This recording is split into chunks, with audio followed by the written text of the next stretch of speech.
Ready to escape into a world of enchanting pixels? What is up, my peeps? And today we're going to be reading Winnie the Pooh and the Honey Tree. Like most small boys, Christopher Robin had toy animals to play with.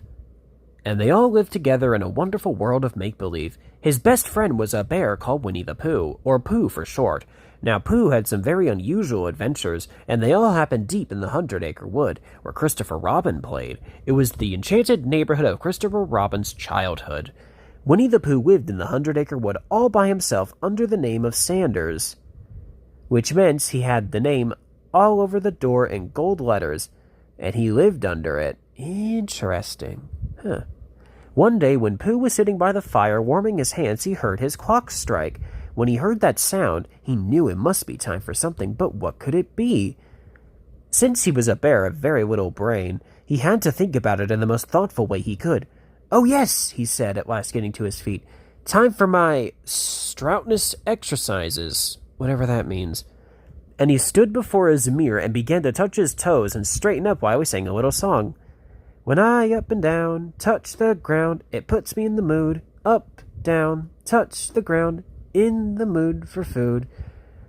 I am stout, round, and I have found, speaking poundage wise, I improve my appetite when I exercise." I apologize for that horrible singing voice. Anyways, after finishing his exercises, Pooh wondered what to do next. It was about 11 o'clock in the morning, just the time for something sweet. Sounds like me. So he went to his cupboard and took down a jar of honey, but the jar was empty. "Oh, bother," said Pooh. "There's only a little left," and he pushed his face deep into the honey pot where he could lick the last bit. While he had the honey pot over his face, a bee flew into the window and buzzed past Pooh's ear. "That buzzing noise means something," said the bear. "The only reason for making a buzzing noise that I know of is because you're a bee." He pulled the pot off his face and watched the bee fly out the window. "And the only reason for being a bee is to make honey." Pooh followed the bee outdoors and watched it fly into a hole in a nearby tree. "And the only reason for making honey is so I can eat it." Eagerly, Pooh headed for the tree and started to climb. He climbed and climbed and he climbed and climbed and climbed. And as he climbed, he hummed a little hum to cheer himself up. The branch was getting harder and harder, and Pooh was swinging dangerously in a very thin branch. Crack! "Oh, help!" cried Pooh as he dropped to the branch below. "If only I hadn't, you see, meant what I meant to do," he said, bumping from branch to branch. "It all comes, I suppose, from," he sighed as he flew gracefully into a prickly bush, "from liking honey so much. Oof! Oh, bother!" He crawled out of the bush, brushed the prickles from his nose, and sat down to think again. And the first person he thought of was Christopher Robin. So Winnie the Pooh went to see his friend Christopher Robin, who lived in a tree trunk in another part of the forest where he could be near his friends and help them. Christopher had just finished nailing on Eeyore's tail. The donkey, who was forever losing his tail, looked at it gloomily.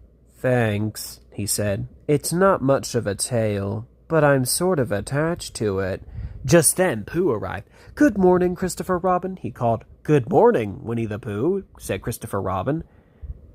"If it is a good morning," said Eeyore, "which I doubt," and he jogged off. Eeyore looked at the toys in front of Christopher's house. "I just said to myself, coming along, I wonder if Christopher Robin has such a thing as a balloon about him. I just said it to myself while thinking of balloons and wondering. "What do you want a balloon for?" asked Christopher as he untied a blue balloon. Winnie the Pooh looked carefully in all directions to make sure no one was listening. Then he put a paw near his mouth and growled in a deep whisper, "Honey." "But you don't get honey with a balloon." "I do," said Pooh. "How?" asked Christopher Robin, handing him the string of the balloon. "I shall fly like a bee up to the honey tree, see?" And Pooh floated up in the air with the balloon. Christopher caught him just in time. "Oh, Pooh, you can't fool the bees that way." wait and see, said Pooh. He went to a very muddy place that he knew of, and rolled and rolled and rolled in the mud until he was black all over.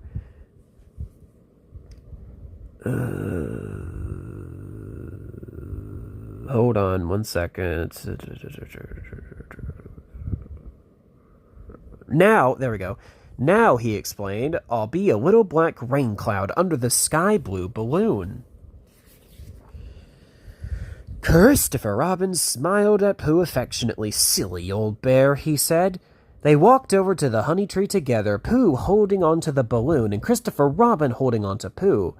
Pooh pointed up at the hole, not the balloon, and asked Christopher Robin to aim him at the bees. Christopher gave the bear a little lift in the right direction, let go suddenly, and there was Pooh Bear, floating gracefully up into the sky level with the bee's nest, but about 20 feet away from it. Hooray! Christopher Robin shouted. How do I look? Pooh called down. You look like a chubby bear holding onto the string of a balloon, said Christopher. Careful, Pooh. Hold on tight. I'm only a little black rain cloud, Pooh sang. Pay no attention to little me. Pooh Bear floated closer to the hole and reached a paw in for some honey. A bee flew out and buzzed around his nose. Christopher Robin, Pooh called, I think the bees suspect me. I think the bees suspect something. Go home and get your umbrella and walk around saying, Tut tut, it looks like rain. I think it'll help fool the bees. Christopher returned with his umbrella and Pooh sang a little cloud song, such as a rain cloud might sing, but the bees were buzzing more suspiciously than ever. Some flew out of their nest and gathered round and round the cloud as it began the second verse of its song. One bee even sat down on the cloud's nose.